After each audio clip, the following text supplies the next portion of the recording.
Hi everybody! For my book talk, I decided to read Teaching When the World is on Fire by Lisa Delpit. It was published in 2019, so it's a pretty new book. It's 236 pages long, and I just ordered the book from Amazon. I chose this book because as a future social studies teacher, of course, I am super interested in politics, current events, everything going on with the world in general. And I feel that it's important to discuss these events with my students because they are growing up in the same world, but I'm not always sure how to do that in a school appropriate way. So I was hoping that this book could provide some insight. And also, I tend to, when negative things are going on in the world, I tend to kind of get lost in the negative and just think about how terrible everything is. And that's not really good to do when you want to teach that to your students. So I was hoping that this book could provide some insight on how I can make it more of a positive spin. So still teach about all the things that are happening, but not drag my students down that dark path of thinking, but rather have them think about what we can do to improve the negative situations that are occurring.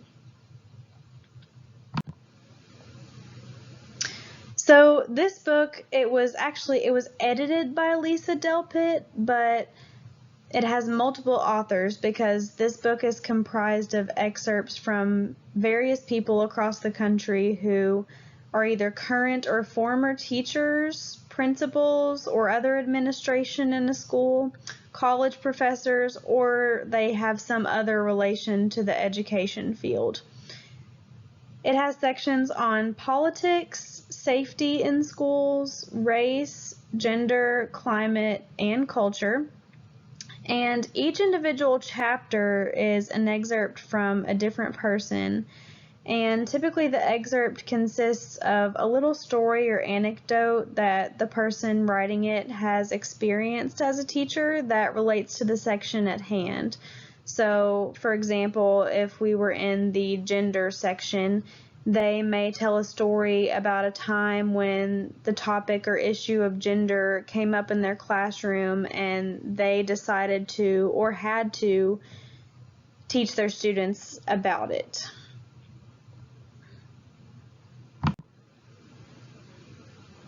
So some interesting points from the book. As a woman and as someone who is also certified in science and currently teaches middle school science, I found the gender and climate sections the most compelling. So in the first chapter of the gender section, that chapter is called Sexual Harassment and the Collateral Beauty of Resistance. In that chapter, students joined together for a day of protesting sexual harassment at their school. So the teacher who wrote this chapter, she's a social studies teacher, and their school had been experiencing severe problems with sexual harassment. And there was a small paragraph in the student handbook against sexual harassment, but the administration was not really doing anything to prevent all this from happening. So a couple of her students came to her and said that they wanted to have a sit-in, a protest, in regards to sexual harassment. So they decided that they were going to walk out of their classes on this day and sit in the hallway with posters and pamphlets, handing out pamphlets explaining what they expected the school board and the school administration to do about the sexual harassment. And it actually ended up being an effective protest. That very same day, the administration wrote new policy regarding sexual harassment. So I just found that really compelling and moving that this group of students was able to achieve that in just a couple weeks of planning and one day's protest.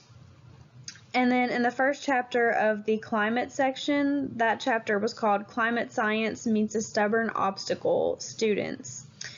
The teacher who wrote that chapter talks about how when he was teaching a unit on climate change, the students actually started arguing with him about whether or not it was real. And as college students, as people who understand how to recognize credible scientific findings versus what is not credible, we know that climate change is real. And I have experienced similar things teaching science in my classroom, not about climate, but about like the COVID vaccine and things like that, whether masks are effective or not. I haven't been teaching that material to them, but our school does require our kids to wear masks. And so it just naturally comes up in conversation, and I never really know how to address it. I mean, of course, I do say science has proven that masks are effective, but I wonder sometimes if I should have an entire lesson on it, kind of like this teacher did. So I was hoping that this book would give me some insight on how I might be able to handle a similar situation like that. But unfortunately, this chapter never really explains how to do that, because it just kind of ends off saying some of his students still would argue with him and still didn't believe him. So it kind of just seemed like there was no resolution to that chapter, but I still found it a really interesting read because I could put myself in that teacher's shoes and identify with that teacher a lot. And then this is my favorite passage from the book. It says, "Despair is always a step away when we begin looking deeply at the contours of our climate emergency. But in Madison's Climate Justice Warrior Project, students encountered the hope and determination of activists alongside the disturbing science of climate change. And as dire as the news can appear, our curriculum needn't be similarly grim." So the reason I chose this passage, well, I'll go back. I'll start by saying this passage is from the chapter in the climate section that came directly after the one I just talked about, where the students weren't believing the teacher. This chapter was more of a positive outlook on it, because in this chapter, students were working collaboratively on a climate change project. So this passage really just gave me hope that these students were able to come together, and it wasn't just all doom and gloom about how the world is, we have global warming and our polar ice caps are melting, sea levels rising. It wasn't all that doom and gloom. It was more about the hope and the determination of the activists. And that just kind of made me feel a lot more confident, a lot better about talking about these issues in school, and that we can put a positive spin on it and make it more of an agent for change rather than just the negativity of what's going on. So that kind of inspired me to develop some positive curriculum about current events. And then my rating for this book, I give it 4 out of 5 stars if we're just going off of a basic 5-star rating. I really liked how this book was a compilation of a lot of different people's stories.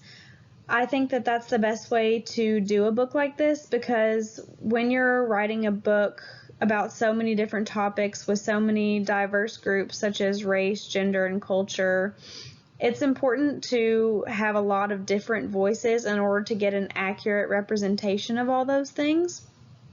So I really loved how this book was organized, the compilation of all these different people's stories. The only thing that I didn't like about it is the vast majority of chapters didn't actually provide instruction on what to do. They were more just stories from teachers in very, very specific situations. I was hoping for a more generalized book that would provide instruction on how to approach these topics, and it kind of provided instruction on how to approach them if you're in a situation that's extremely similar or exactly the same as these teachers, but most of the time we wouldn't be. So that's my really only complaint about it, but it was a very enjoyable read. I would recommend it for other teachers to read, especially social studies teachers. I think it would be extremely beneficial just to get these different perspectives from all these different teachers and kind of get some ideas and some positivity in your mind and heart about all the stuff going on in the world today and how we can spin it to be a positive lesson for our students. So yeah, that is my book talk. Thank you for watching.